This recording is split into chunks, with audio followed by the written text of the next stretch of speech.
¿Qué tal? ¿Cómo están? Muy Una nueva bien, muchas entrega, gracias.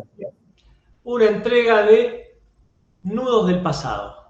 Hoy con un invitado de lujo, nada menos que Loris Sanata, desde Italia, ha accedido a nuestra entrevista. Loris, ¿cómo está? Muy bien, muchas gracias. Muchas gracias por aceptar la entrevista. Un placer.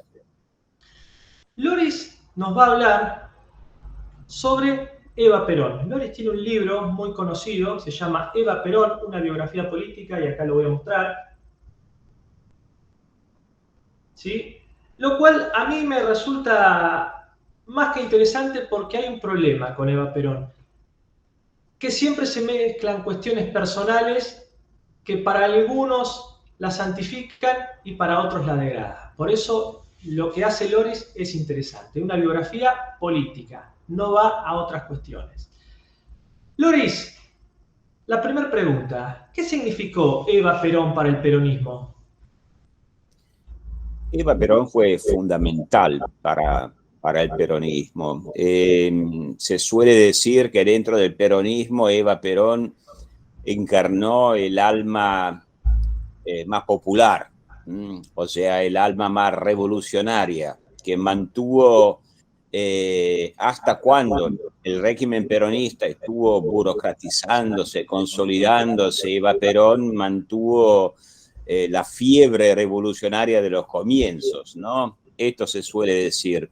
Yo lo explicaría de forma un poco diferente, aunque no opuesta, y es así. O sea, el peronismo desde los comienzos se configura como una especie de religión nacional, una especie de religión patriótica, y por lo tanto no como un partido político entre partidos políticos, sino como el partido de la patria, el partido del pueblo, la fe de la patria y del pueblo.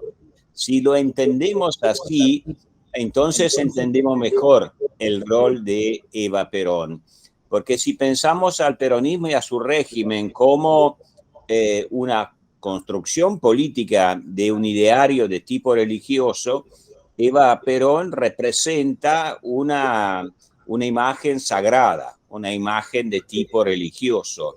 Y dentro de la iconografía católica, que por supuesto es la referencia religiosa de la base popular del peronismo, ella representa en cierta medida la Virgen, que es la mediadora entre el pueblo y Dios. Dios es Perón en esa iconografía, es un hombre lejano, inalcanzable, frío. En cambio, Eva Perón como mediadora, y de ahí, ¿no? Todos sabemos la extraordinaria importancia de la devoción popular argentina, latinoamericana, católica en general, la devoción sobre la Virgen.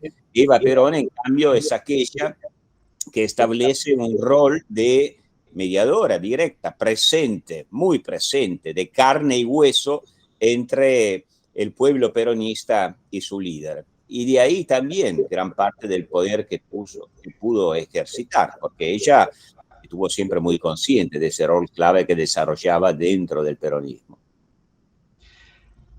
Y dígame, aunque alguna punta usted dio, ¿podemos decir que Eva Perón fue construida también por el peronismo o directamente fue una pieza clave que no necesitó de toda esa construcción de la patria peronista? Yo diría que Eva Perón fue construida por el peronismo, pero muy pronto ella contribuyó de forma muy relevante a formar el peronismo. O sea, los dos roles. Yo siempre digo que dentro del peronismo, desde el comienzo y hasta hoy diría, es posible distinguir un peronismo de Perón y un peronismo de Eva. El peronismo de Perón, o sea, ambos, y repito cosas que ya vengo diciendo, ambos encarnan la idea de que el peronismo, repito, no es un partido entre partidos, sino que es el partido que encarna la identidad de la nación. Y por lo tanto tiene una base maniquea, porque ve la vida política como una confrontación entre la nación y sus enemigos, entre el pueblo y sus enemigos, como una lucha de vida o muerte. Ahora, en esto, Perón y Eva comparten la misma ideología. Pero mientras Perón es un hombre más pragmático, flexible, más político, o sea, está plenamente convencido que para gobernar la Argentina hay que encontrar un equilibrio entre los diferentes estamentos de poder, fuerzas armadas, sindicatos, iglesias, cuerpos profesionales, etc. Y eso requiere flexibilidad y política.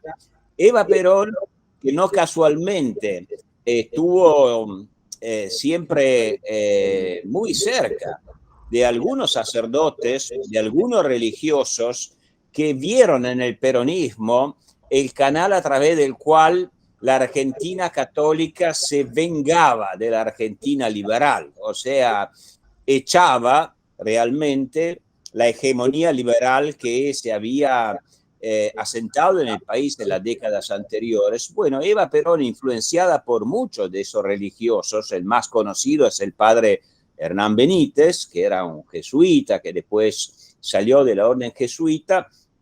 Eva Perón encarna una visión milenarista, típicamente religiosa, o sea, no es una política en sentido clásico como en cambio Perón fue, sino que, bueno, su idea del mundo era una lucha entre el bien y el mal, entre nosotros y ellos, entre los peronistas y todos los demás que eran, por lo tanto, enemigos que debían ser destruidos para salvar la patria. Y de ahí, bueno, el gran amor y fervor que desencadenaba entre sus fieles, sus feligreses, pero el gran odio, obviamente, que generaba entre sus opositores. Es una consecuencia lógica de su visión maniquea del mundo. ¿Cuándo comienza a percibirse la gravitación de Eva Perón en la política peronista? Muy pronto, antes de lo que se imagina.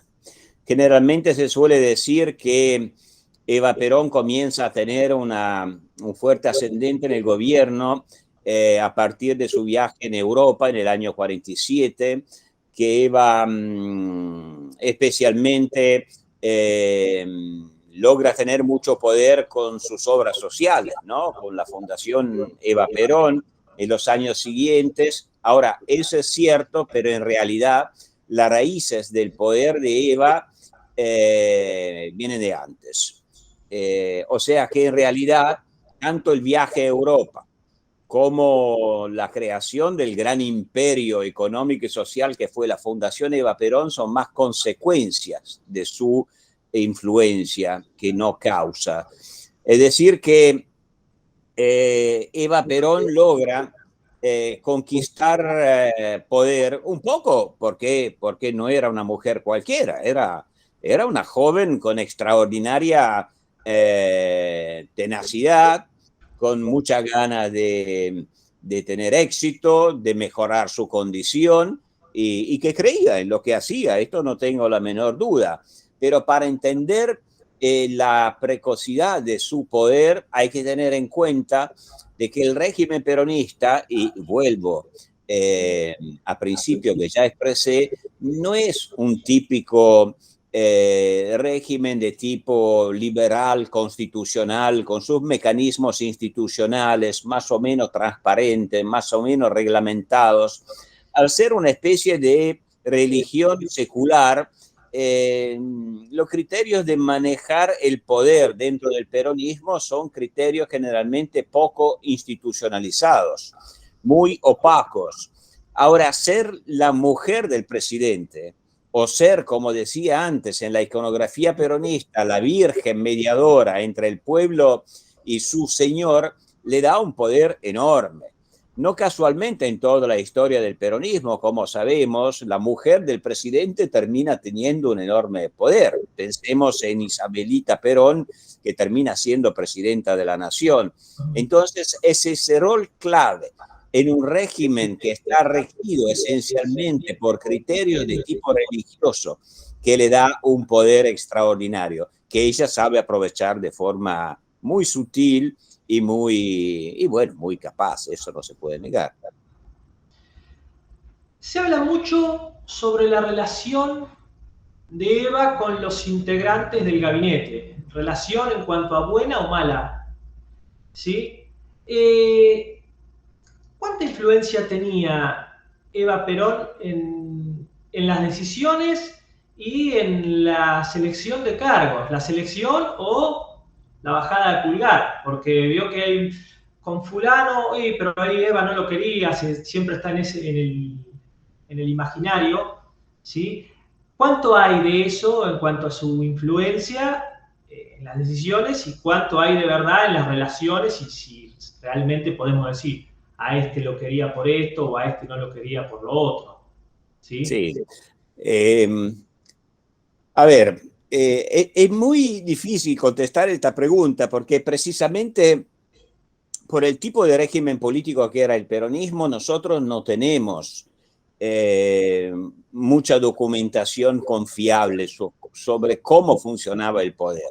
No eran mecanismos transparentes y tan institucionalizados. Además, con toda la inestabilidad política que tuvo la Argentina, o sea, el golpe del 55, después los cambios de gobierno, el retorno al peronismo, en fin, no tenemos muchos documentos como para comprobar efectivamente su influencia en ese sentido.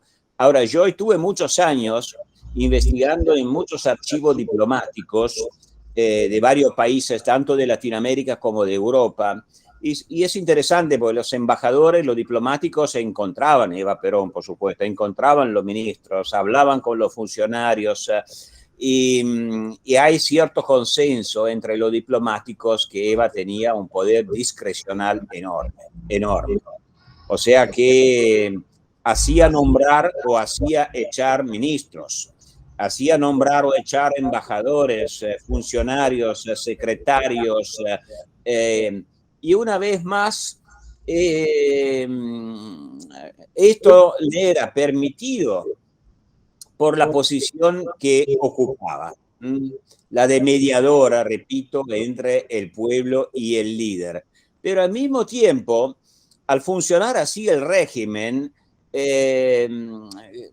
los actores del régimen aprendieron muy pronto a utilizar estos mecanismos para mejorar su posición dentro de la galaxia de poder del peronismo. Por ejemplo, los sindicatos entendieron muy pronto que Eva podría serle útil para acrecentar su poder con respecto a sus enemigos dentro de la galaxia del poder, que eran esencialmente los militares.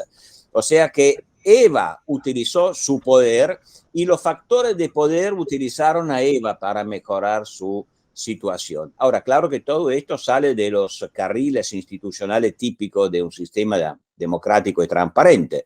O sea, era todo un juego de presiones muy fuertes. Ahora, dicho esto, claro que Eva siempre tuvo sus enemigos y sus enemigos eran los pragmáticos, los moderados. Su gran enemigo fue el canciller Bramuglia, por supuesto, que era un hombre que tenía una visión del mundo mucho más articulada, moderna, al día, consciente de la que tenía Eva, que no tenía un conocimiento del mundo, era una joven que no había viajado por el mundo, que no tenía estudios, pero que tenía muchas convicciones. Y para ella, por supuesto, Bramuglia era intolerable precisamente porque le imponía límites y vínculos que ella no quería respetar. Y de ahí una pelea interminable, pero una de las muchas que tuvo Eva, y generalmente Eva salió con la suya, por lo menos hasta el día del renunciamiento, cuando ya está enferma y entonces su candidatura a la vicepresidencia no cuaja, no resulta, fracasa, pero generalmente salía con la suya en la batalla dentro del gabinete. Es muy interesante esto que dice de que no hay documentos. Pero le digo por qué. Porque en este imaginario vio que acá en la Argentina la grieta se ha hecho muy importante, pero incluso para hablar de cuestiones del pasado, que nadie se centra en los historiadores, sino que se centran más en la creencia, en la opinología. Entonces, no, Eva, esto. Y habla como si estuviera escrito en todos lados que Eva Perón quería o no quería, como si ya estuviera documentado. Por eso es muy interesante lo que dice, ¿sí? Y cuáles son las fuentes que nos ayudan a acercarnos a esa relación. Le voy a hacer una pregunta por ahí más simple. ¿Hubo un antes y un después de aquel famoso viaje del arco iris? No creo tanto un antes o un después, pero claro que contribuyó enormemente al crecimiento de la influencia de Eva Perón. No tanto como se cree o como se ha escrito muchas veces en el mundo. Si uno mira las crónicas de los países que visitó Eva Perón en Europa, en realidad las opiniones públicas y hasta los gobiernos, diría, europeos que la recibieron, no hicieron demasiado hincapié en los objetivos políticos de ese viaje, que eran esencialmente intentar difundir la tercera posición peronista, o sea, la formación de un bloque de países latinos y católicos dentro de la Guerra Fría. No, generalmente la prensa, especialmente europea, vio en Eva Perón una especie de, bueno, una primera dama de un país rico, pacífico, que estaba del otro lado del mundo, poco conocido, y esa joven era como una estrella de Hollywood, digamos, ¿no? En cambio, en la Argentina el aparato propagandístico del régimen construyó alrededor de Eva Perón efectivamente una propaganda enorme para crear el personaje y lo logró, o sea, más allá de éxitos o fracasos que había tenido su viaje a Europa, que en términos políticos fueron más fracasos que éxitos en realidad, pero cuando volvió en la Argentina efectivamente fue como el regreso del hijo pródigo, o sea, de una personalidad que había logrado descollar en el mundo. Esta era la imagen que se le había creado alrededor y eso, por supuesto, contribuyó a aumentar su influencia dentro del gabinete. Tan es así que a partir de su retorno del viaje del arco iris, Eva Perón pudo meter, uso este verbo muy duro, muy fuerte, muchos de sus hombres en cargos claves, tanto de la economía como de la diplomacia, como de la comunicación, porque esto hay que subrayarlo. La idea de que la influencia de Eva Perón fuera limitada a la asistencia social, es una idea totalmente equivocada. O sea, Eva Perón fue una líder total bueno, que influenciaba todos los sectores del régimen peronista. ¿Cuál fue la relación o la influencia de Eva en cuanto a los enemigos internos y externos del régimen? Si lo podemos llamar régimen. Sí, no, régimen, yo uso la palabra régimen como la usan los cientistas políticos, o sea, todo sistema de gobierno se llama régimen. Claro que tiene un doble sentido cuando hablamos, como en el caso del peronismo, no tengo la menor duda, de un régimen autoritario también, pero yo lo uso en ese sentido de régimen político, ¿no? Ahora, bueno, los enemigos para Eva Perón eran enemigos, o sea, y para los enemigos, esto lo decía Perón, pero ella era aún más coherente que Perón, para los enemigos ni justicia, o sea, para Eva Perón los adversarios políticos eran enemigos de la patria y del pueblo, y por lo tanto eran enfermedades, incrustaciones extranjeras que se habían infiltrado en el cuerpo sano de la nación y había, por lo tanto, que neutralizarlos o, de ser posible, eliminarlos. Nunca tuvo ninguna piedad hacia los enemigos, o sea, intentó eliminarlos. Y aquí volvemos un poco a lo que decía el peronismo de Perón y el peronismo de Eva. Dentro de todo, el peronismo de Perón, por autoritario y represivo que fuera, era consciente que con los adversarios había que convivir en cierta forma. De ahí también una estrategia de cooptación por parte del peronismo de Perón. El peronismo de Eva no, el peronismo de Eva trataba de eliminar los enemigos. Esto vale tanto en el plano interno, hacia la oposición interna, todos oligarcas, desde su punto de vista. No habían matices entre los opositores, eran todos oligarcas, aunque no lo olvidemos, casi la mitad del país en el 46 no votó peronista directamente, así que muchos oligarcas, ¿no? Un poco demasiado para ser llamados oligarcas, pero lo mismo se aplicaba también a las relaciones internacionales.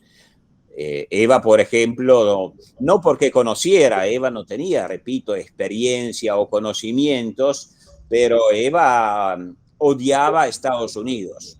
Y este odio instintivo le venía, bueno, de una cultura nacionalista, nacional católica típica argentina de aquella época, y no solamente de aquella época, de acuerdo con la cual Argentina encarnaba los valores de la civilización católica, la superioridad espiritual, moral, y en cambio Estados Unidos, según el estereotipo del nacionalcatolicismo, Estados Unidos eran una potencia, bueno, protestante, egoísta, materialista, y por lo tanto enemiga por definición. Y por lo tanto Eva Perón le causó no pocos problemas a la diplomacia argentina y al mismo Perón, porque Perón sabía que necesitaba a Estados Unidos, pero Eva Perón los odiaba profundamente. Y Eva Perón, en su visión un poco ombliguista o argentinocéntrica del mundo, pensaba que Argentina fuera autosuficiente, lo mejor que existía en el mundo,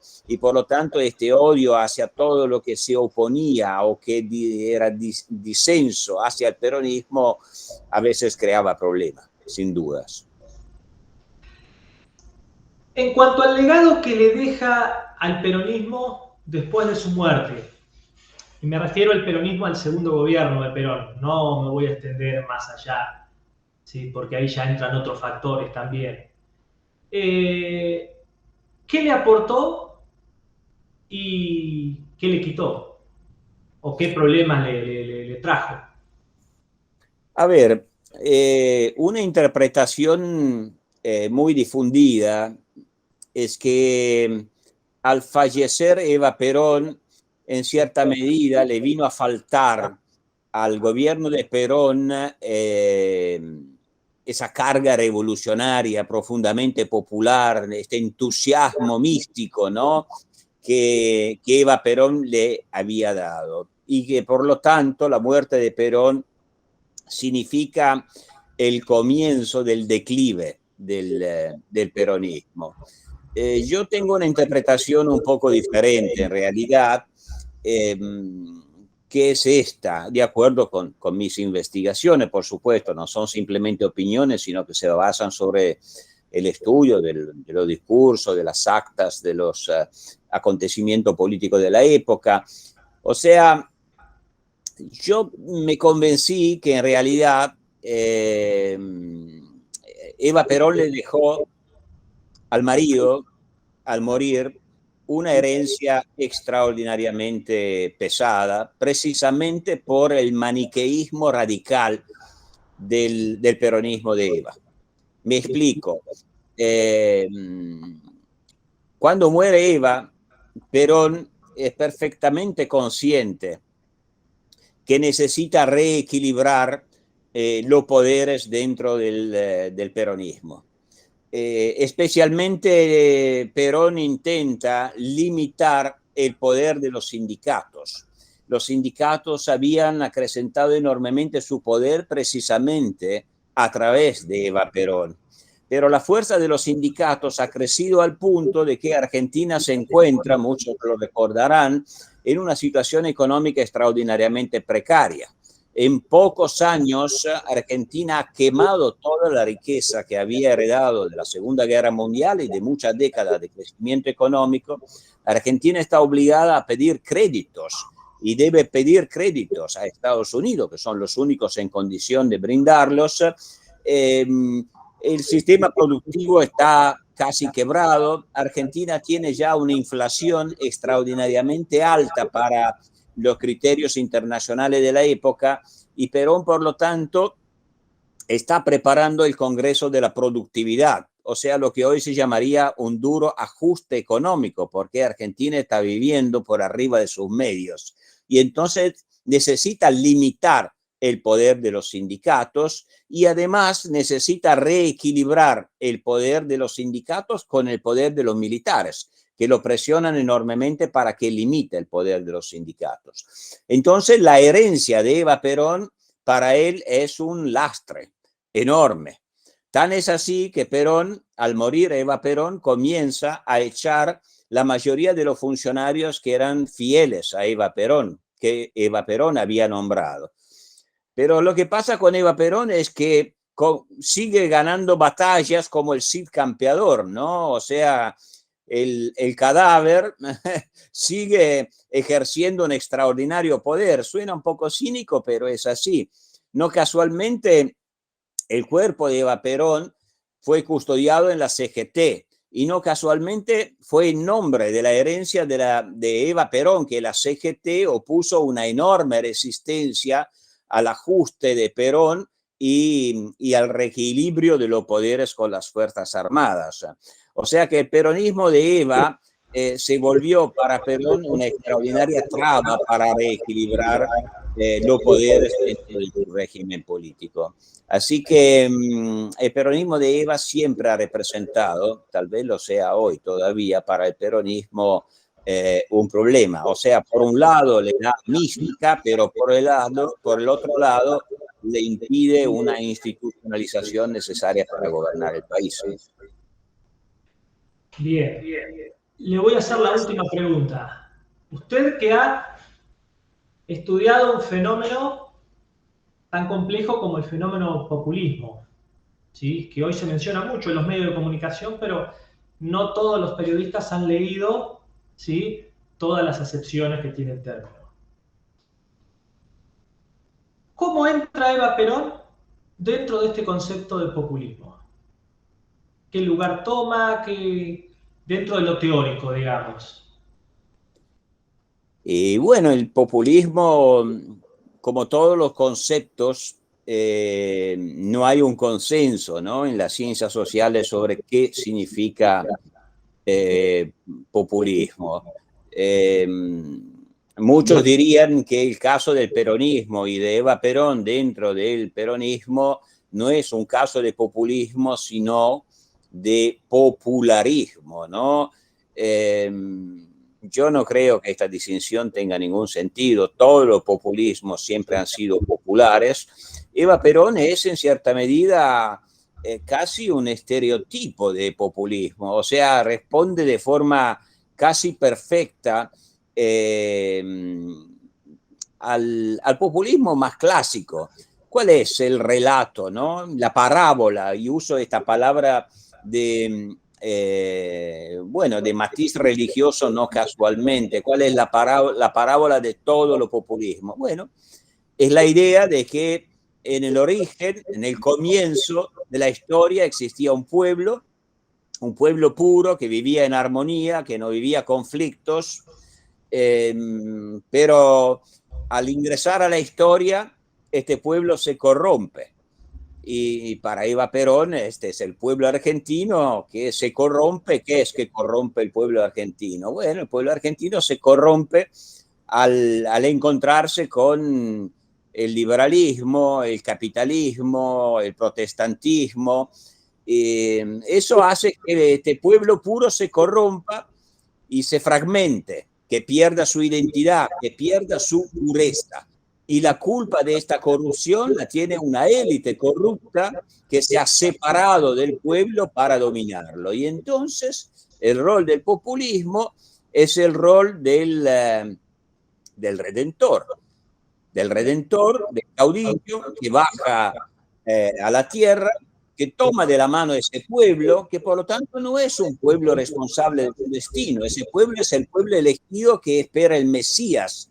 Lo toma de la mano, lo libera y lo lleva no a vivir un poco mejor, lo lleva a la tierra prometida, o sea, a la armonía de los orígenes.